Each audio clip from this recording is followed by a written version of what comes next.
बंगाल वक़फ़ अधिनियम 1934, उत्तर प्रदेश मुस्लिम वक़फ़ 1960, वक़फ़ अधिनियम 1954 और उसके बाद जो है वक़फ़ अधिनियम 1995 में जो संशोधन हुआ है, सब ने इस शब्द को उसकी जो उसकी पवित्रता थी उसको बनाए रखा था। और लगातार सरकारों ने है जो वक्फ जो बात थी जो इस्लामिक कानून में थी उसको सम्मान दिया था।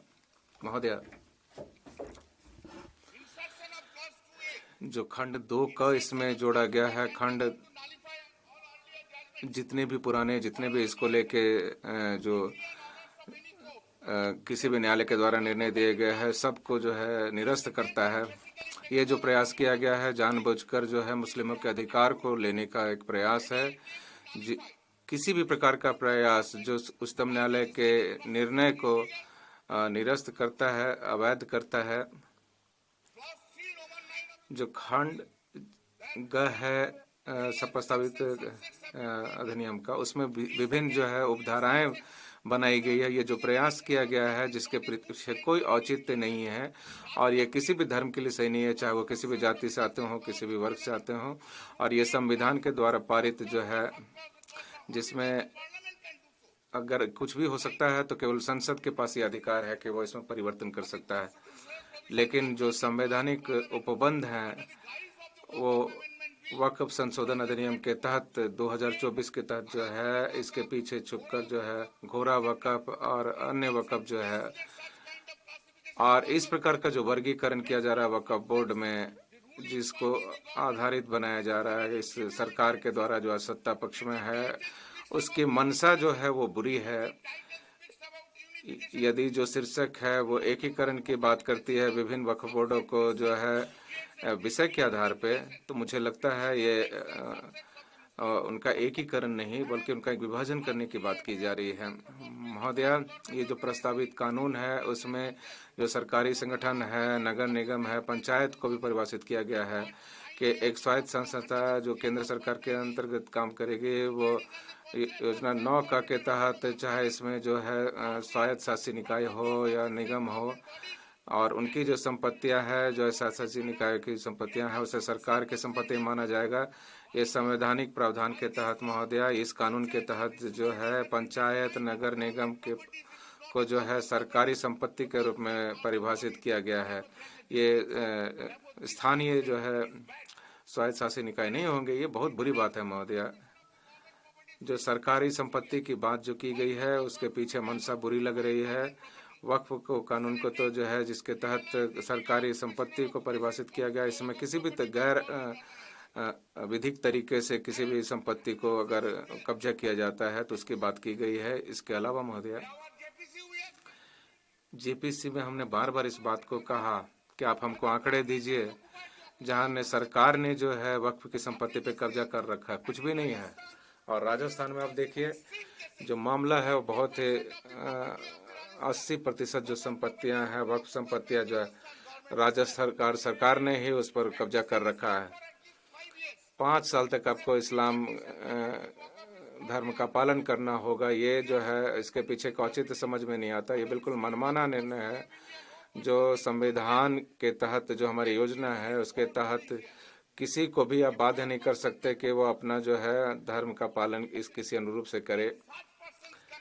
तो ऐसा व्यक्ति को आप अपना संपत्ति या भगवान को, चाहे वो हिंदू हो या मुस्लिम है, उसको निर्बाध किया जाता है कि वो अपनी संपत्ति दान में दे सकता है। मुझे लगता है ये जो धार्मिक कर्तव्य की बात की गई है, जो हमारा धर्मनिरपेक्ष देश है, हमारे देश में हमें अपने धार्मिक कर्तव्य को करने के लिए कोई हमें बाध्य नहीं कर सकता है। किसी भी संविधि में ऐसा कोई अनिवार्य जो है उपबंध नहीं किया गया है कि आप इस्लाम का पालन जो है कम से कम 5 साल तक आपको करना होगा। वक्त में भी मेरा जो धार्मिक कर्तव्य है मैं अपने स्वयं के विवेक से करता हूँ। मुझे जो है बोलने के लिए बाध्य नहीं किया जा सकता है कि मैं धार्मिक कर्तव्य कर रहा हूँ या नहीं कर रहा हूँ। इसके लिए मुझे कोई बाध्य नहीं कर सकता। क्या मुझसे कोई पूछ सकता है कि मैं अपना धार्मिक कृत्य कर रहा हूँ या नहीं कर रहा हूँ? क्या यह संवैधानिक अधिकारों का उल्लंघन नहीं है? किस लिए संविधान ने हमें यह अधिकार दिया है कि प्रश्न पूछने के लिए दिया है कि मैं अपने धार्मिक कृत्यों का पालन कर रहा हूँ कि नहीं कर रहा हूँ? कोई भी व्यक्ति जो है वो धार्मिक कृत्य पे अपना विश्वास रख सकता है जीवन काल में, किसी भी समय में, वो मृत्यु के पहले तक। किसी धार्मिक कृत्य को करना जो है वो आधार नहीं हो सकता कि आप किसी धर्म से आते हैं। कोई हिंदी जो है वो हिंदू मंदिर में आप जाते हैं जो किसी अधिनियम के तहत शासित हो, जैसे पूरी जगन्नाथ मंदिर है, काशी विश्वनाथ मंदिर है, वहाँ पे ऐसा कोई उपबंध नहीं है, कोई प्रावधान नहीं है कि आप हिंदू कम से कम पिछले 5 वर्षों तक हों और तभी आप जो है भगवान को कुछ दान में दे सकते हैं।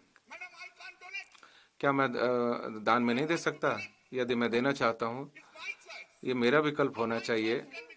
मेरे विकल्प के साथ समझौता किया जा सकता, कैसे नियंत्रित किया जा सकता? मैं हिंदू मंदिर को भी दे सकता हूँ, मैं मुस्लिम संपत्ति को भी दे सकता हूँ, मैं क्रिश्चियन ईसाई समुदाय को भी संपत्ति दे सकता हूँ, मैं किस जहाँ मैं चाहूँ वहाँ पे दे सकता हूँ, कहीं भी दे सकता हूँ। आप इस अधिनियम के तहत मुझ पर नियंत्रण कैसे कर सकते हैं? ये जो इस खंड के तहत जो आपने बात की है कि कोई भी दूसरा जो है वक्फ संपत्ति में योगदान नहीं दे सकता, ये बिल्कुल मनमाना है और इसका कोई औचित्य नहीं है।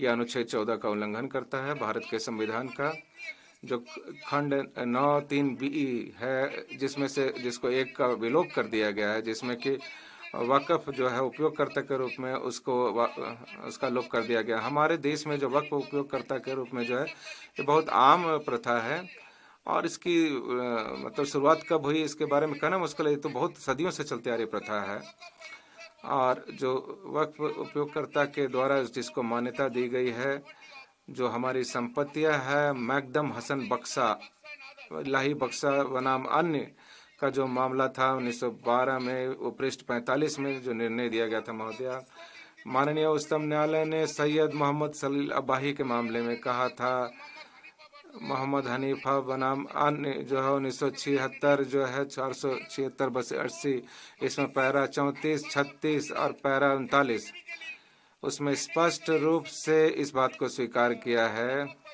कि वक्फ उपयोगकर्ता के द्वारा जो है, और इसमें कोई भी एकल मुसलमान भी जो है बिना किसी इमाम के वो किसी भी समूह में यदि जन्नत में या कि ईमान या किसी जगह पे कुछ अपना देना चाहता है तो उसमें कहीं भी यह प्रश्न नहीं उठता है कि उसको प्रवेश की अनुमति नहीं दी जाएगी जो प्रार्थना करने के लिए। और जब किसी व्यक्ति को ये अनुमति दी जाती है कि वो वहाँ पे पूजा कर सकता है तो वो जो है वो लोक आस्था में अपनी विश्वास को व्यक्त करता है तो उसको संपत्ति को घोषित कर दिया था वक्फ संपत्ति जो है महोदया। जब कोई व्यक्ति कोई भवन का निर्माण करता है जिसका उद्देश्य जो है वो मस्जिद को देना होता है और वहाँ पे प्रार्थना के लिए वो देना चाहता है और बिना कि उसने ये घोषित किया हुआ कि उसने एक मस्जिद बनाई है, तो जो जम्मत के द्वारा जो है वो जो मस्जिद है वो उसके द्वारा दी गई है, जो प्रतिबद्धता उसने दर्शाई उसके माध्यम से। जैसे रायसीना जो गांव है जहाँ पे राष्ट्रपति जी महोदया का घर है, उसके पहले एक बहुत बड़ा गांव होता था राइस, जहाँ पे कई मुस्लिम रहा करते थे। एक हिंदू ने अपनी संपत्ति जो है वहाँ नमाज पढ़ने के लिए दे दी और वही जो संपत्ति है वही जो मस्जिद है, जो संसद के समक्ष जो जमीन है, अब्दुल कलाम आजाद, जितने भी महत्वपूर्ण राजनीतिक नेता थे और भुट्टो जी और जो इमाम यहाँ बैठे हैं वो सभी जाते थे वहाँ पे, और जो हमारे संसद सदस्य हैं साथी भी हैं। एक बार मस्जिद में जब प्रार्थना की जाती है कर दी जाती है तो उससे पता चलता है कि उसकी प्रतिबद्धता है। जो पैरा 39 है निर्णय का, उसमें ये बताया जाना चाहिए कि जिसकी भी वो संपत्ति है कि उसने वक्फ को वो संपत्ति दी है, किसी भी विशेष प्रकार की घोषणा की आवश्यकता नहीं है। ये जो घोषणा है वो उसे ऐसा मान लिया जाएगा कि जिसकी वो स्वामित्व था, जिसके ये एक सिद्धांत था जो हमारे देश में बहुत दिनों से चला आ रहा है। आज आप कैसे कर सकते हैं कि आपको वक्फ उपयोगकर्ता के रूप में पंजीकरण कराना होगा, आपको घोषणा करनी होगी, आप